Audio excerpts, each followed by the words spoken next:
Welcome all of you and the audience. My name is Rohan. I have two very eminent consultants with me today, Dr. Santosh Sonawar and Dr. Aisha Sonawala. We're here to talk about mucormycosis. On mucor, we couldn't have asked for a more appropriate person than Dr. Santosh Sonawar, so let me introduce him first. Always respected him a lot. He completed his, so he hails from Pune, completed his medicine from Bangalore with multiple gold medals, went ahead to AIIMS to do his residency and senior residency. Did his advanced studies at Wills Institute in the US. Came back to set up the ocular oncology service at LV Prasad. Spent some time there. This was India's first ocular oncology service, and currently he is the chief of both ocular oncology and plastic surgery, ophthalmic plastic surgery at Center for Sight. Also heads education for them. Sir has published a lot of papers, very academically established, and of relevance today. He's actually the person credited with giving us the staging for mucormycosis, something which is a first. Thank you so much, sir, for Thank taking you so time much. out for us today. Dr. Aisha is a consultant in the Division of Infectious Diseases at Hinduja Hospital. She has been credited with a lot of work in the hospital infection control. That's one area of passion for her. She's also part of the National COVID-21 Guidelines Scientific Steering Committee. And ma'am, we would love to learn from you about mucormycosis. COVID put pulmonologists at the center first, and then infectious diseases now right in the target of everybody's attention. So let's start with you, and if you can give us an overview about mucormycosis, where it came from. It suddenly hit us out of nowhere.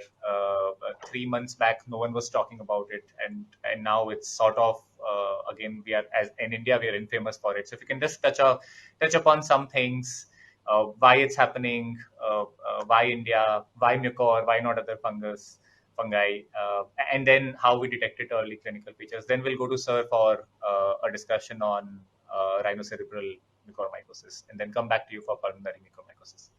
Thank you, Dr. Desai. I'm honored to be here and really in the company of Sir, which is really an honor. So I'm going to set the stage with just a brief overview, after which I will let Sir take over and describe his sort of exhaustive work on this. If we are to talk about the invasive fungal infections, we must understand that they're divided broadly into yeast and molds. And the molds are further divided into hyaline molds and pigmented molds. It's the pigmented molds which are actually the black fungus. Mucormycosis, or the order Mucorales, does not fit into the category of black fungus or pigmented molds. These are hyaline molds, aseptate or pauciseptate hyaline molds. They're found, as we've read multiple times over, ubiquitously in our environment, especially on decaying organic matter. Our soil is rich in mucormycosis, especially because of its high alkalinity, low nitrogen content, which sort of facilitates the growth of certain species. We have, and we've always had a much higher incidence of mucormycosis in India, even in the pre-COVID era, than any other part of the world. In fact, 70 times the global incidence of mucormycosis is what is reported. Now, why is this? Again, environmental conditions, climatic conditions, a tropical humid climate which is probably conducive, and in addition to that, the fact that we have a burgeoning population of diabetics. I think 77 million diabetics at the last sort of survey done, of which almost half of these are undetected and 25% remain uncontrolled. So that probably sort of comprises our largest and most important risk group, both in the pre-COVID as well as in the COVID era. Now, if we were to sort of discuss these infections, we generally saw them as sporadic, opportunistic infections. Yeah? And when I say opportunistic infections, we had a very classical group of people who generally developed mucormycosis, predominantly the uncontrolled diabetics, patients who presented with diabetic ketoacidosis, neutropenics, cancer patients on immunosuppression, other reasons for immunosuppression, transplant recipients, and some additional emerging risk factors like CKD, IV drug abuse, even iatrogenic mucor, which was seen, following certain procedures in hospitals and things like that. So what about mucor outbreaks? Have we ever had anything like this in the past? Well, certainly not anything on this scale, but we have seen outbreaks in situations of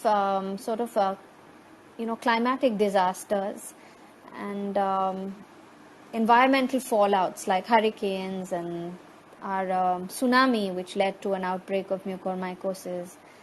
And we've had outbreaks related to contaminated medical equipment and things like that, albeit much smaller, as I said. COVID-19 clearly has put us in a completely a novel position in terms of mucormycosis. We've never seen anything on this scale.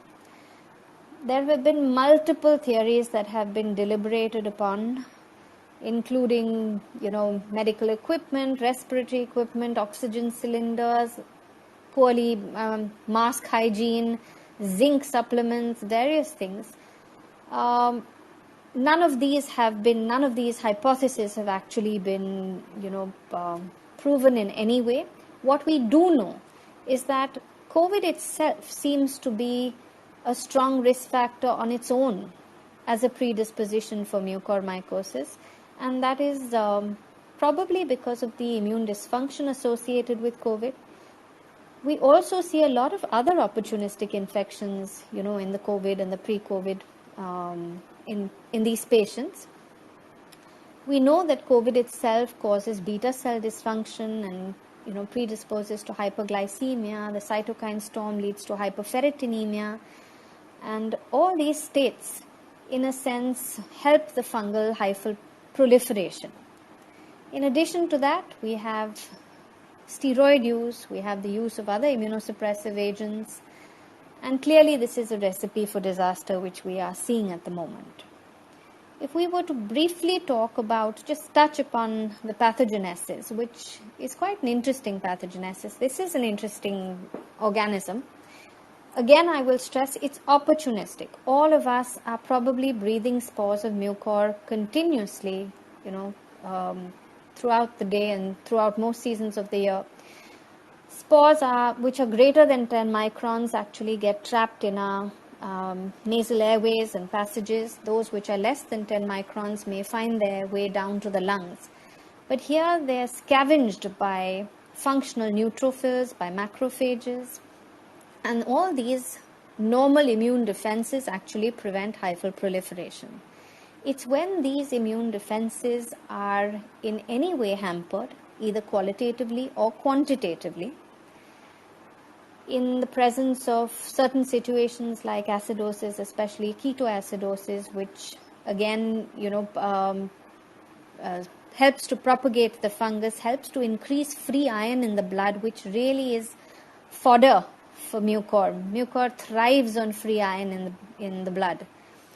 So all these states actually compound what we call, shift from colonization to invasion.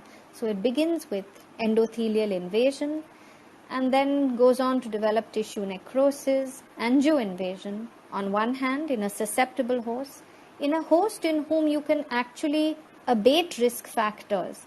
It may even have a granulomatous transformation where it remains latent for some time and can reappear at a time of immunosuppression. And we've seen that in our pre-COVID patients, in our cancer patients, when they would have recurrences of mucormycosis at two different periods, when they had relapsed with cancer or gone on to further chemotherapy. So diagnosis, the first thing would be a clinical suspicion, which would be picking up the signature of mucor. All right, and we've seen myriad different presentations even in the pre-COVID times. But there is a certain signature of Mucor or certain telltale signs of Mucor, which when you have had experience and expertise with dealing with multiple cases, your index of suspicion just increases when you see particular cases like that. So the most important thing is that clinical suspicion, and that we must remember that most of our cases in India, even in the pre-COVID times, were always the rhino or vital mucors, as opposed to Western data where they had predominantly pulmonary mucors. And the reason for that is that in Western countries, mucor is mostly seen in the hematological malignancy group, whereas we always had a preponderance of mucor in our uncontrolled diabetics who present predominantly with ROCM. So I'm going to let Dr. Honavar sir go into details about the telltale signs for the ROCM, because he's done a lot of work on that. There are certain peculiar things that we're seeing in the COVID era. We'd never seen mucor present with so much dental pain, loosening of teeth in the pre-COVID times. These are clearly atypical manifestations that we learned along the way in the last few months. The clinical suspicion then has to be corroborated by positive radiology, by radiological findings that are consistent with mucormycosis. And finally, there has to be, in order to prove the diagnosis, there has to be a positive microscopy, culture, or histopathology. So this classification that again Dr. Honavar will stress upon is taken from the EORTC MSG criteria. That's a mycosis study group criteria, which has always classified the mold infections into possible, probable, and proven. However, proven has always stressed on sort of diagnosis from a sterile site, with the exception of bronchoscopic with bronchoalveolar lavage and the sinuses. All right. Unfortunately, there are no fungal biomarkers that can diagnose mucormycosis. In fact, the presence of negative fungal biomarkers, so a negative beta-D-glucan, a negative galactomannan in a patient with clinical and radiological features suggestive of mucor is suspicious of mucor and rules out other molds like Aspergillus. We have other diagnostic modalities that have just entered the market, like the PCRs, but these are not all very well standardized and they remain non-specific. We still need to gather more experience with them. When we do have positive cultures and positive histopathology, we must remember that it is important to an extent to speciate, because we know that although most of our mucormycosis, almost 90% of our mucorales are Rhizopus oryzus or the Rhizopus group. We do have some rhizomucors, we have some other Rhizopus, we also have Cunninghamella, and some of them have slightly differential susceptibility patterns for the sheet anchor drug, which is amphotericin B. So from that standpoint, it may be important to speciate, but more from an epidemiological point of view, because we clearly have majority of our mucor being Rhizopus oryzus, which remains susceptible to all the drugs that we're currently using. It's important for us to communicate to our microbiologists, send the sample in saline, and communicate to them not to mince or grind the tissues, not to homogenize the tissues, and to culture at 30 as well as 37 degrees for optimum growth. And even despite all this, we may have positive cultures in just about 50% of cases. Apart from that, when we're looking at the histopathology, it's important to remember that it's not enough to just see the fungus, but you have to see the fungus on a background of tissue destruction or angioinvasion. And finally, when we come to management, we'll touch more upon that later, but just briefly to say that it's a combination of various things that go hand in hand, beginning with controlling risk factors when that's possible. Often it's not possible in the COVID setting, but hypoglycemia, neutropenia, things that we can control to some extent. Of course, the drugs, which we will touch upon in detail a little later. surgery, which Dr. Honavarsa will go into details of, and adjunctive therapy, which has also been discussed in Mucor. So with that, I'll just stop now and let Sir take over, and I'll come in a little later to. Totally different kind of situation that we are in today, because we used to see rhinocerebral mucormycosis very rarely, maybe once in a month, once in 2 months, extremely rarely, in a very typical set of patients, diabetics, uncontrolled ketoacidosis, patients in ICU and situations of that sort. And in the first wave, we didn't see so many patients, but we saw some patients between Hyderabad and Mumbai. We could just collect 6 patients of rhinoorbital cerebral mucormycosis between Center for Sight and JJ Hospital, Mumbai. And that was published in February this year. And that we thought was unusual, seeing 6 patients of mucormycosis in a set of, 1,000 odd patients with COVID-19. But we never expected that between March and June, we would see 18,000 patients all over India, or even more, because it seems to have been initially underreported. Now it's a notifiable disease, of course, but initial set of patients were not reported, and probably they succumbed to the disease, and the mortality rate at that time initially, because we're not prepared for this, was 60, 70, 80%. Now, of course, we have a good handle on it. We have much better success. And simultaneously, I see that sometime in April, a publication came where all the patients that were reported in the first wave were analyzed, 100 odd patients, of which 80% were from India. And that we already knew. India, as ma'am said, has a very high incidence of mucormycosis, 80 times, 70 times higher than the rest of the country, that is rest of the world, because we are in a tropical climate and we have hygiene issues, etc., and mucor spores are everywhere. So what we knew from that larger study was that mucor was more common in patients who had diabetes, who had received corticosteroids, who had received tocilizumab, patients who are elderly, more than 60, who had severe COVID-19, who had mechanical ventilation and prolonged supplemental oxygen. These were the risk factors that brought it. Now, why mucor is more common in COVID situation? Because I believe they share a common pathway, the point of entry and initial point of proliferation being the same. There is loss of mucosal immunity in COVID-19, and the mucor simply piggybacks on it, I suppose. And then there is also an issue with necrosis of the mucosa. We never looked at the nasal mucosa earlier in patients who had COVID-19 who would do an endoscopy. In fact, ENT surgeons were kept far away from patients with COVID-19. Now that we have started looking at their mucosa, even those who don't have any manifestations of mucormycosis, just in severe COVID patients, there is mucosal necrosis already. So that is a predisposed site. Whenever there is tissue necrosis, which is avascular and mucor being everywhere, it can start proliferating. So that could be a risk factor. And the mutated virus in the second wave was more prone to cause angioinvasion and necrosis. So that being the case, I think we had a higher incidence of mucormycosis in the second.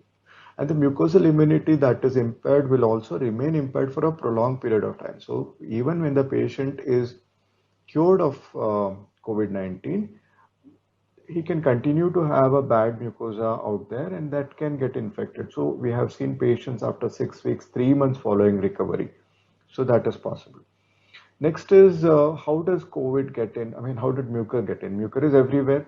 And the second is that mucor is also a commensal in the GI, and it's also a small time commensal in the nasopharynx and paranasal sinuses. So possibly these two. Now, what we did was we put together all the cases that we could collect from ophthalmologists who are dealing with mucormycosis. And we had 2,826 patients that we last analyzed from 108 centers across India. The results are not too different from what we knew already, but there are certain differences, especially towards the age. The mean age in our series was 53 years, which is a shift to the left. Earlier, typical mucormycosis, we used to see patients in their 60s, 70s, 80s. Now it is in the 40s, 50s, 60s. Second was that the peak onset of first symptom is at 14 days from the time the patient is RT-PCR diagnosed. So if a patient is hospitalized, knowing the incubation period of mucormycosis, it is when the patient is in the hospital that the infection is happening. Seeding is happening at that time. So that is why the symptoms are peaking at 14 days from the time RT-PCR becomes positive. But of course, we continue to see patients even at 3 weeks or 6 weeks. And 23% were non-diabetics. So that is some kind of a, discordant data, because earlier we believed that most of the patients were diabetics. Here about 80% are diabetics, 20% are non-diabetics, 20% did not receive steroids. So of course there is a subset of patients who were non-diabetics and did not receive steroids, who were home cared, so to say, who had not even oxygenated, have mucormycosis. I think that is something to do with the third pathway, that is the virus itself. So these are young patients, 30s. In fact, today I saw a 32-year-old healthy, young, non-diabetic coming with early onset mucormycosis. They do very well because they don't progress very rapidly, and just the sinus debridement is all that is going to help them. But they are, and of course, one of the young individuals we had to exenterate because he progressed fairly rapidly, and he had COVID-induced hyperglycemia. He was never a diabetic earlier. He received steroids, but only for 6 days, but he had very bad blood sugars. And what are the primary symptoms? Primary symptoms mostly relate to breathing difficulty or difficulty in inhaling, blocked nose, discharge from the nose, which could be blackish, blood tinged, or it relates to swelling around the eye, inflammation around the eye, pain in the eye, headache, loosening of the teeth. That's a little later sign because that means that the palate is already involved, mandible is already involved, and loss of vision, drooping of the eyelids, double vision. So most of the symptoms, about 70% of symptoms relate to ophthalmology and the eye, and rest of the symptoms relate to ENT and headache, etc. And the signs actually mirror the symptoms. So if your patient says swelling around the eye, obviously you'll find a little bit of proptosis, movement restriction. Movement restriction could be because of the fact that there is inflammation around the extraocular muscle, or the superior orbital fissure or the orbital apex are involved already, so that there is ophthalmoplegia. So all that can cause motility restriction and double vision. Some patients come with paresthesia and anesthesia in the cheek area because infraorbital nerve can get involved. Supraorbital nerve can get involved, resulting in anesthesia in the forehead area. So then we started to think of a staging system or classification. There was a staging system which was okay, but we thought that we should go systematically and follow the sequence of events. Mucor always enters through the nasal mucosa, then gets into the paranasal sinuses, and then into the orbit and into the brain. That is a conventional pathway it takes. Of course, there's an unconventional pathway where there could be a vascular invasion through the vascular channels. It can bypass the conventional pathway. It can straight from the nose go to the orbit because it can go through the, say, very thin bone called lamina paprica of ethmoid. From the nose, it can go through the cribriform plate directly into the brain. From the pterygopalatine fissure fossa, it can go through foramen retinum directly into the midbrain. Those are bypass pathways. But conventionally, from the nose, through the nasolacrimal duct, inferior turbinate nasolacrimal duct, inframedial orbit, and from there on it progresses posterior orbit. Through the superior orbital fissure or inferior orbital fissure, it reaches the brain. Through the superior orbital fissure, it reaches the cavernous sinus, which can get partially involved, then complete involvement of the cavernous sinus, and progressively onto the brain. That is the pathway. So we classified staging as stage 1, where there is nasal mucosal involvement. First, it involves the middle turbinate, at which time when you look at the nose through endoscopy, what you see is an inflamed, friable middle turbinate, which could be hemorrhagic. In the next few hours or a day, it will turn blackish, necrotic. So when you do MRI at that stage, you see the earliest sign in MRI, contrast MRI, that is called black turbinate sign. And when you look at the MRI carefully, you'll also see nasal mucosal ischemia, hypo-intense nasal mucosa on contrast NS-MRI. That's what you see on MRI. When you do endoscopy, you see inflamed or blackish turbinate and the nasal mucosa. And the patient at that time has just the symptoms of nasal stuffiness and discharge. Then there are four different stages there, whether middle turbinate is involved, inferior turbinate is involved, whether the nasal septum is involved, whether it is bilateral. Then the next stage is paranasal sinus. Paranasal sinus, the first sinus to get involved is the ethmoid sinus. Then the maxilla. Sphenoid is relatively rare. So one sinus, that is ethmoid sinus involvement, is stage 2A. If there are two sinuses, that is 2B. 2C is all the sinuses involved, and 2D is bilateral. Then the orbit. So again, in the paranasal sinus, you can't see, so you have to depend on imaging, and CT scan actually lags behind MRI. So MRI would be the best radiological diagnostic tool currently we have. Although we have issues, logistic issues, patients, if they are COVID positive, they can't be taken into an MRI suite because it takes time. So contrast enhanced CT scan is acceptable, but MRI is the most preferred modality. Then on stage 3A, we have nasolacrimal duct and a medial orbit involvement. Stage B is to more than one quadrant involvement. Stage C is diffuse orbital involvement, and stage D is bilateral orbital involvement. Then intracranial extension, 4A is partial cavernous sinus, 4B is diffuse cavernous sinus, 4C is infarction because of internal carotid artery occlusion or partial occlusion, and 4D is diffuse cerebral disease. So at some point in time, patients can come with say sudden onset ptosis with ophthalmoplegia with a white eye, no proptosis. That is because the fungus has directly reached the superior orbital fissure or orbital apex through the sphenoid sinus. If they come with bilateral third nerve palsy without any apparent eye affection, in the sense that there is no proptosis or inflammation, that means it's gone through foramen rotundum to the midbrain. Then they can have asymmetrical or symmetrical third nerve palsy. So that is how we have staged. Now, based on the staging, we manage them as well. Management initially, of course, you have to establish the diagnosis, and that's already been spoken about. If you take a deep nasal swab, a blind nasal swab, then the diagnostic accuracy is just 30%. So if you combine endoscopy to your swabbing, that means you do an endoscopy and then take swab from an appropriate location. Inflamed nasal mucosa, not the necrotic area, inflamed or the edge of necrosis, then the diagnostic accuracy jumps to about 70%. Then you can also do what is called a microbiopsy, very simple bedside or even at home technique where you can simply do endoscopy and take a chunk of inflamed nasal mucosa, send it to microbiology, and also do pathology for what is called an imprint or squash technique, which gives diagnosis in 15 minutes. Frozen section gives diagnosis in 15 minutes. So we have swab, calculus white, and KOH mount, and rapid histopathological diagnosis techniques can give you diagnosis in a very quick time. Of course, culture is diagnostic, and as was pointed out, culture and histopathology evidence were considered very important to establish the diagnosis. That's proven mucormycosis.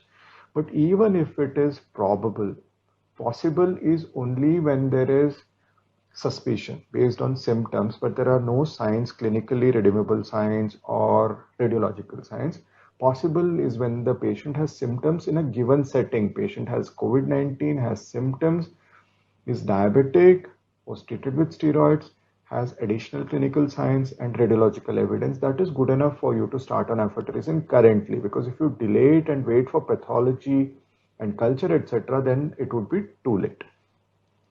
In our series, majority of patients we saw were at stage 3, specifically stage 3B, where 2 quadrants of the orbit were involved. It is very good because until stage 3B, disease can be very easily controlled. We can have 80-90% success. Once it reaches stage 3C and 3D, then they may need orbital exentration. That means they lose their eye and vision, and progressively the situation becomes worse in terms of prognosis. So management triage is that even if the patient has had beyond 14 days following RT-PCR initial positivity, we still do a repeat test because we have to triage them into admission. If they're still positive, then we have to admit them in a COVID care situation with all precautions. If they're negative, then we admit them in a critical care unit or under ENT. If it is probable rhino-orbital cerebral mucormycosis, the first thing that we do after taking a microbiology and pathology sample is start them on liposomal amphotericin B in full dose. There is no role for escalation of dose or no role for combined therapy. That is not recommended at this point in time. 5 milligram per kg body weight for until orbital disease and 7 to 10 milligram per kg body weight for CNS disease. And if the patient, or if depending on the availability of the drug, if liposomal is not available, then you can go for deoxycholate. But of course, you should know that patient's renal function can get affected, and if the patient is already compromised renal function, then it is okay to start on posaconazole or isavuconazole, intravenous preferable than oral. So as you start the patient on these antifungal medications, you have to prepare them for surgery. Majority of surgical procedures can be done under local anesthesia with sedation, but if general anesthesia is required, you have to prepare them for general anesthesia. The first procedure that you do depends on what stage they are in. If the patient is up to stage 3A or 3B, that means predominantly sinuses are involved, orbit has early affection, then the first surgery that you do is a very thorough debridement of the paranasal sinus. You can call it FES, but it is not really FES. It is a very drastic variant of FES where every bit of suspicious mucosa is debrided until it bleeds, so to say, because necrotic mucosa has to be taken care of. And for the orbital component, systemic amphotericin works, but to increase the intraorbital concentration of amphotericin, we deliver amphotericin intraorbitally. Typically 3.5 milligram per ml of deoxycholate is used, or liposomal 1 milligram per ml, which is absolutely safe. Earlier, there were just a few case reports of this particular modality of management. Now we have had plenty of cases. Results will come later, but the initial experience has been fantastic. It does not cause orbital inflammation. It does not harm optic nerve. It does not harm anything. We have patients who have had 2.5, 3 months of follow-up with complete remission of ocular motility, vision reasonably preserved. So it is not toxic to the orbit or optic nerve. It can be given. We give it on alternate days. Daily injections are also possible, but alternate day is good enough. 7 injections is when we stop and then do re-imaging, and if the residual, we give it. But for limited orbital involvement, we can also do limited orbital tissue excision through endoscope or by external approach. But if a patient has already passed stage 3B and is into stage 3C, which is diffuse involvement of the orbit, we might have to combine in one single anesthesia paranasal sinus surgery along with orbital exentration. The question was always whether orbital exentration would help in an advanced stage when the patient has already gotten the disease into the brain. Would exentration help? We would give up on these patients earlier. We would say, no, why should we do exentration? We should not do exentration in this situation. But this particular study has revealed that even in patients who have 4C, that is significant brain disease, exentration helps them survive. So exentration is useful even in patients with advanced disease. So exentration has a role from 3C onwards until any stage, as long as the patient is fit for surgery. Then once you have given amphotericin free for 3 to 4 weeks, that is what is the recommendation. Of course, depending on the systemic status, you can cut down a little bit. Then you start on step down therapy, which is posaconazole for a prolonged period of time. Now, clinical remission is the first that you see, followed by radiological remission. Radiological remission lags behind clinical remission. So you might still find some stuff in the paranasal sinus or orbital apex, but as long as it is stable, that is something that you don't have to worry about. We have patients who have passed 3 months who still have some radiological evidence. Radiologists tell us that, okay, there might be something out there, but then they're absolutely fine clinically. So you don't over treat them if they're radiologically stable. So that's all I had to say. Basically, we have collected a lot of data, but most of this is epidemiological. And what stands out is that 2 factors that stand out are that patients who are diabetics, uncontrolled diabetes, use of steroids, especially beyond what is recommended in a higher dose for a prolonged period of time. Patients who are home cared, also self-medicated themselves with steroids, stand out as significant risk factors. Beyond that, the third pathway is possibly directly related to the mutant virus, resulting in nasal mucosal ischemia, which is predisposed to develop infection. And that apart, patients who are, say, COVID negative, or they have been cured of the disease, when they go back home, they go back to an environment where mucus may be rich, such as damp walls, or they might go out in the garden, or they might have environment which is rich in mucor spores. So those are the patients who need to wear a barrier, a mask properly for a prolonged time despite having recovered from COVID, so that their predisposed mucosa does not get secondly infected by mucormycosis. That's all I had to say. Thank you, sir. A couple of questions have come from people. Let me put them first to you.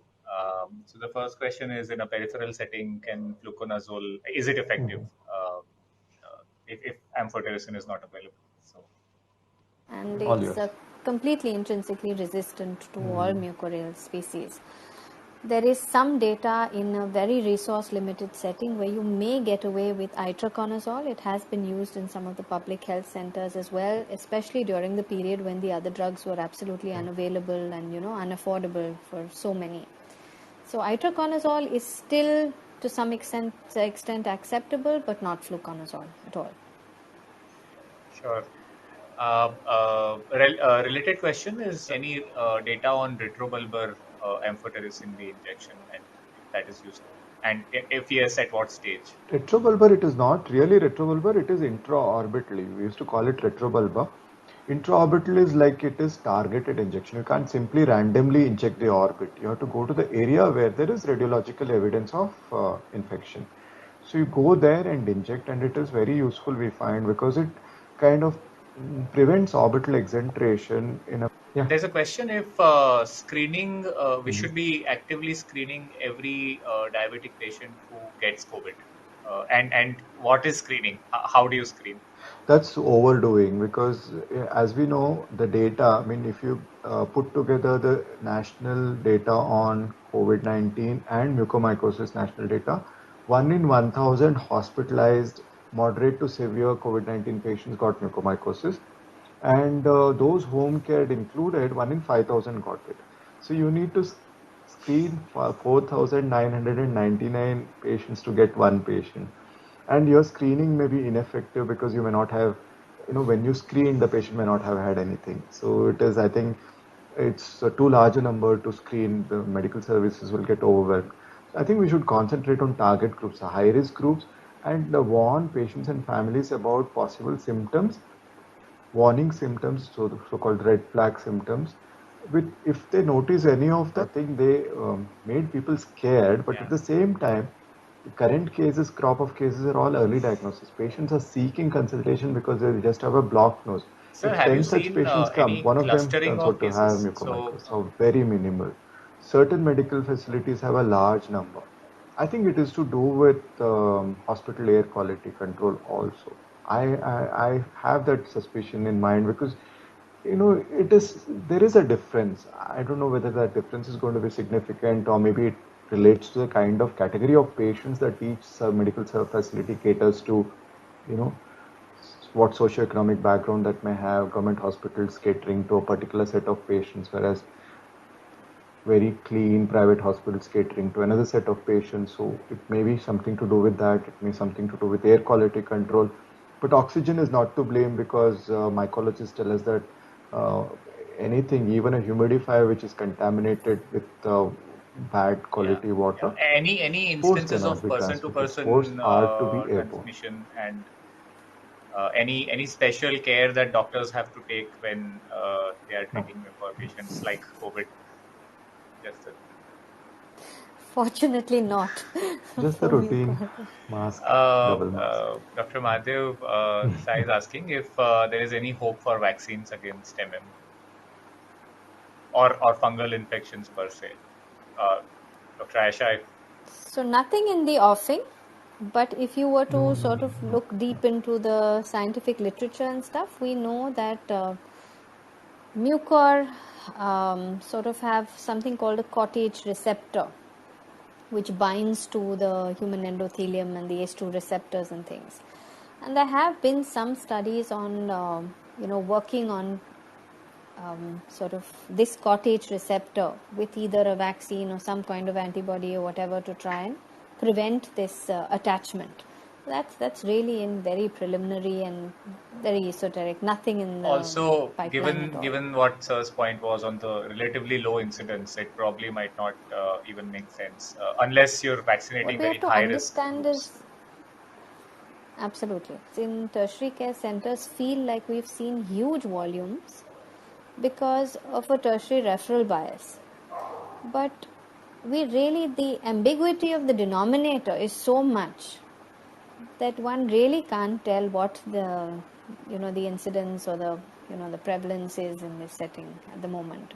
So that even actually that actually rules out using prophylaxis as well. Yeah. A lot of people have asked us that should we be using prophylaxis, but then again, as sir pointed out, a lot of my colleagues and we've looked at our own data, our own COVID cases from hospitals where patients would generally follow up with you, because it's a hospital-based practice. These are patients who have been with the hospital for a long time, live in and around the area, and most of us have reported not a single case of mucormycosis which was treated for COVID in our own hospitals.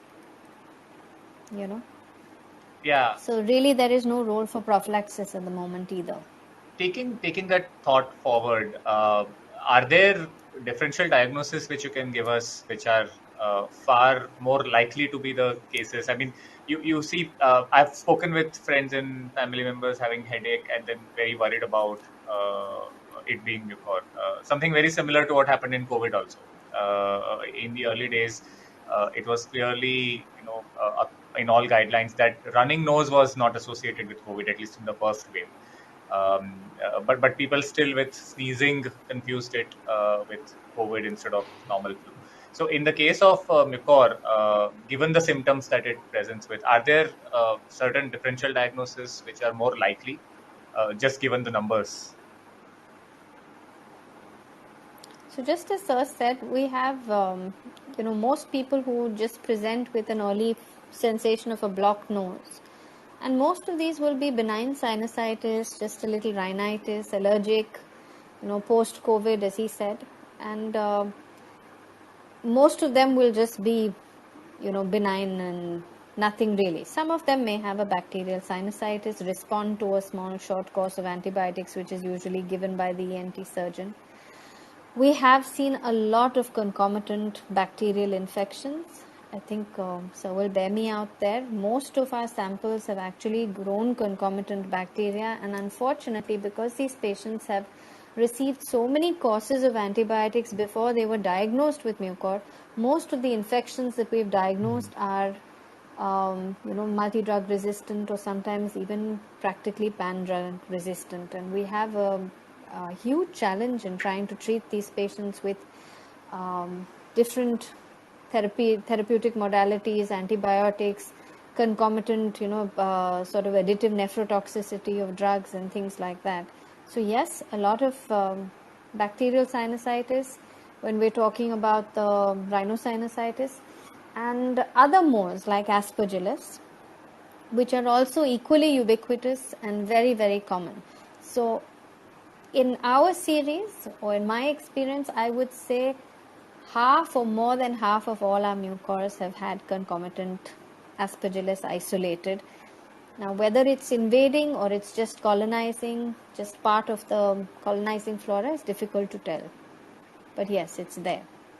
And ma'am, in the spectrum of symptoms, at what point does it become more loaded in favor of it being mucor? So which are symptoms which are highly correlated with it being mucor? So any specific like red flags or signs or symptoms? So of course, as sir pointed out, the sort of facial pain, swelling, periorbital swelling.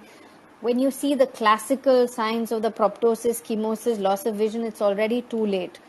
When we've got sort of dark necrotic eschars on the palate or in the perinasal area and stuff, these are really late signs. One thing that we've picked up right from the start in the pre-COVID era as well as the COVID era is hypoesthesia. The cutaneous nerves get affected very soon. So anybody who comes in saying numbness over the affected part of the face should be taken very seriously. Any neurodeficit that develops, which is not in keeping, one can't really understand, needs to be taken seriously. The other thing is, as I said, in this COVID scenario, we've had a lot of patients who presented with dental pain, jaw pain, and loosening of the jaw as the loosening of the teeth as the first sign. They've in fact gone to the dentist and had dental extractions done before seeing an ENT surgeon. So that is something that is quite sort of remarkable in this series that we have seen. Someone got suspicious that this doesn't make sense and sent them to an ENT or did a scan or whatever. Yeah, no. So those are important things. The other thing to remember is that not very many, but some of them do have other involvement, pulmonary involvement. So anybody who has sinusitis and even has a little dry cough, pleuritic chest pain, things like that, we should be scanning their chests and making sure there isn't any suggestion of invasive mold infection in the lungs. Thank you, ma'am. There were a couple of questions, but I think they have been answered. So, sir, have you seen recurrences? I mean, they have been reported, but how common are recurrences in mucormycosis? If you think that something is radiologically stable, there is always a possibility that it may not be so stable. So unless you do serial imaging, you cannot pick up recurrences. And yes, we have had patients where we clinically said that, okay, you're fine now, and a few weeks down the line, they come back. And that almost always correlates to their hyperglycemia control status. If they go out of control again, or if they have defaulted on use of antifungals, which are very expensive, some families simply can't afford it, so they reduce the dose by themselves or stop it. Those are occasions when they can have Pulmonary conversation on pulmonary mucormycosis, and what are the differences in manifestation management? Okay, so we've, right in the beginning, as far back as June 2020, is when we first had our first case of disseminated mucormycosis. This was a gentleman who was diagnosed with, he had proven rhinoorbital mucormycosis.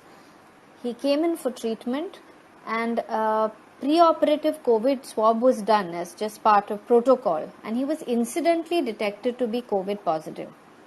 So he really was asymptomatic for COVID. He only had symptoms of the ROCM. And on a routine sort of chest imaging, which was also done as part of protocol or whatever, we picked up these typical wedge-shaped, opacities, peripheral, sort of subpleural wedge-shaped opacities, dense consolidates with, breakdown. So that was our first case. He was clearly a case of asymptomatic or mild COVID, had disseminated involvement, and at that time there were so many unknowns. We didn't know whether to take him up for surgery, how soon to take him up for surgery. Of course, we started treatment and we were trying to optimize, him, and he had a sudden cardiac death. He was a 62-year-old who had a sudden cardiac death. And that was the first patient that really shook us up, and our first case of mucormycosis. Thereafter, we have seen pulmonary mucormycosis in cases of moderate COVID as well. So we currently have a patient who had a CT scan done during his COVID episode. That was about a month ago, and he had the classical sort of subpleural ground glass opacities of COVID, but somewhere there was a suggestion of a forming consolidation, and the right base. And he's come in a month later with again bilateral maxillary involvement, started treatment for mucormycosis, and developed right pleuritic chest pain. So we repeated a CT scan just recently, and in that same area where there was just a hint of a consolidation, so subtle that it could have been mistaken for one of those subpleural ground glass opacities, we now have a typical wedge-shaped consolidation with breakdown. And we ruled out sort of pulmonary thromboembolism and stuff, and he's just gone in today for a CT-guided biopsy of that lesion. So going through the entire spectrum and how they present, so here is a gentleman who probably started off with the first sign, just a radiological sliver of pulmonary, and then has now manifested it much later. And Now what we are seeing lately, as the rhinoorbital cases have started just slightly abating, at least at our center here in Mumbai, what we have started seeing in a much greater volume is the severe patients, again young patients, mostly predominantly men in their 40s, who have had severe COVID, who've spent more than a month in ICUs, ventilated, proned, whatever, who are now presenting with sort of severe COVID lung sequelae and bilateral cavitatory shadows, complications like hydropneumothorax, bronchopleural fistulas, severe hemoptysis, and even pulmonary sort of pseudoaneurysms, which are all secondary to mucormycosis. And we have isolated the mucor from sputum, from bile, from the drain fluid, and even from pneumonectomy specimens when we discuss it with our colleagues across. So this is a different spectrum of patients that we're now seeing with predominant pulmonary mucor. They're not the ones who are treated in the community at home, who self-medicated or what. These are really the seriously ill patients who now have a lung which is very susceptible to all opportunistic pathogens, and these are the ones in whom we're really struggling with concomitant gram-negative, carbapenem resistant organisms as well. And the challenge here is, as opposed to, or the additional challenge in addition to what we see in the ROCM group, is that they're difficult to diagnose because we know that COVID lung changes, the reverse halo sign, which is pathognomic of mucor, is also been described in COVID as part of organizing pneumonia. So a lot of the COVIDs with their peripheral ground glassing, some amount of consolidation, cavitation, reverse halo, are very difficult to distinguish from invasive mold infections. It's difficult to get a biopsy on these patients. It's difficult to do a bronchoscopy on these patients. You have to understand they have very poor lung reserve. Their pulmonary sequelae are so profound that we don't know how to subject them to surgery, to lobectomies, to pneumonectomies. We've just had a recent patient who just underwent a FES and decompensated after that, even though we haven't touched the lung. So these are real world challenges that we are facing. And clearly in these patients, when we can't perform surgery, when there is difficulty with source control, in some of them we can't do any surgery at all, that is when we start thinking about whether there is any additional benefit or role of combination antifungal therapy, whether adjunctive therapy for mucormycosis, which is known, some of the caspofungin or the echinocandins or hyperbaric oxygen, things like that have been tried, tested. Some of the iron chelators like deferasirox, but there's no hard evidence for it. But in these patients with whom we're really struggling and we have very little, in terms of being able to perform source control, that we have to think of new innovative methods. So yeah, hyperbaric oxygen. Any thoughts on that? You had any thoughts on hyperbaric oxygen? Yeah, you or ma'am. Yeah. So I have no experience. We haven't had access to hyperbaric oxygen, so although we've discussed it multiple times, we've never had direct experience with it at all, first-hand experience. Sure. Wonderful. I think we are 5 minutes past time to summarize some of the learnings which I had today. And please do interrupt and correct me if I got anything wrong. But and in no specific order, in the order in which they came along. So I think the point around mucosal necrosis which sir made was very interesting. It could be a sort of a predictor to things going worse going ahead, and it progresses fast from there on. In young non-diabetic patients, the prognosis was pretty good, and they generally progress well. So that's a good thing to know. I think one of the interesting takeaways for all of us is how research and collaboration have really helped us understand mucor a lot better through the 2800 patient series across 108 centers. I think a lot of what we know about mucor can be attributable to that effort. So both collaboration, the fact that everybody came forward and gave that data, and some tremendous hard work behind. Symptom onset typically is around 14 days from the RT-PCR test. And I think the conversation on possible, probable, and confirmed was interesting. So you probably don't want to wait till it's confirmed at the probable stage. It's great to start treatment and not really wait for the confirmation, because even in that case, half of the cases may not even come back with a positive result. So when you have clinical suspicion and it's in the probable stage, it's great to start. MRI is a far better tool for diagnosis, but practically and logistically would be difficult. So contrast CT is currently the gold standard. Uh, and in terms of symptoms, in the end, we spoke about numbness of face being an interesting paresthesia or cranial nerve involvement, dental pain, loosening of teeth.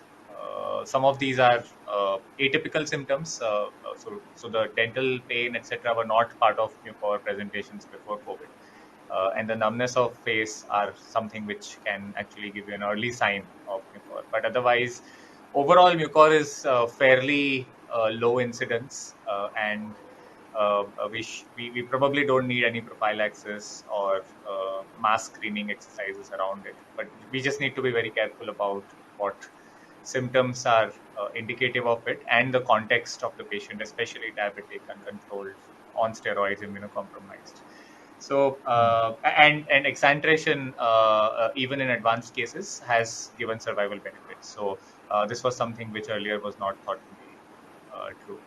Uh, uh, if you would like to add anything, sir and ma'am, if I've just missed, for the benefit of everyone. If we can define quote unquote high risk group,